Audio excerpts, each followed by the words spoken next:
So mushrooms can also easily be grown indoors. Typically speaking, you'd have some sort of space, it could be small or large, where you can have some control of the temperature as well as increase the humidity. So here we have some examples of various different mushroom varieties grown on sawdust substrate. That's a very common way to grow mushrooms. Essentially, these are called blocks. And it's a very good introductory way to grow a lot of mushrooms quickly and on a schedule, which is great for farmers. So the one here is our king oyster, by far one of the superior mushroom varieties for eating. We have the piapini right here behind us.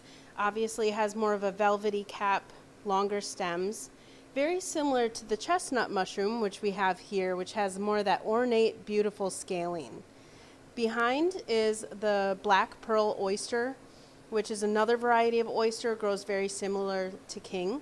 And then down here, we have our lion's mane variety.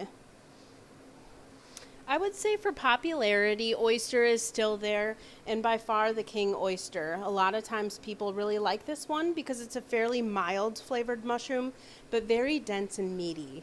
A nice introduction to some of these mushroom varieties is to get a starter kit. Essentially a ready-to-fruit mushroom block that simply needs to be opened and then either put into a humid space or watered once daily, whatever's required. And most of those mushroom blocks can fruit as quickly as 7 days, sometimes up to 2 or 3 weeks depending on the variety. So in terms of conditions for growing the mushrooms, it does depend somewhat on the variety that you're growing.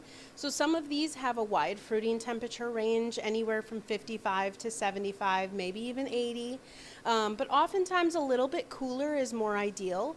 So anywhere from 60 to 65. Some even prefer a little cooler, like in the 50s. But certainly high humidity, at least 80%. So some of the pests with mushrooms can be fungus gnats or fruit flies if you sort of get an infestation there. So a lot of times just keeping the space clean or putting up fly tape can really help with that. And then another thing when you're talking about humid environments and supplemented substrate like this, you can get other molds or bacteria to grow, but those are easy to spot and deal with. If you do see any contamination molds, oftentimes it starts as a small spot and it can be either wiped away, cut away, or just removed in some way. If it becomes more of an issue, then sometimes we recommend just removing that block from your fruiting room. Most often, contamination occurs in the second or third fruiting once that block is more exhausted. So at that point, growers are typically throwing them out. I would say my favorite part of all of this is just the variety and still seeing how neat it is to have mushrooms growing and all the different substrates and ways you can grow. I think it's such an adaptable field. A lot of times to grow certain plants or crops, it's really particular. Mushrooms are highly adaptable, so I really like that almost anyone can grow them.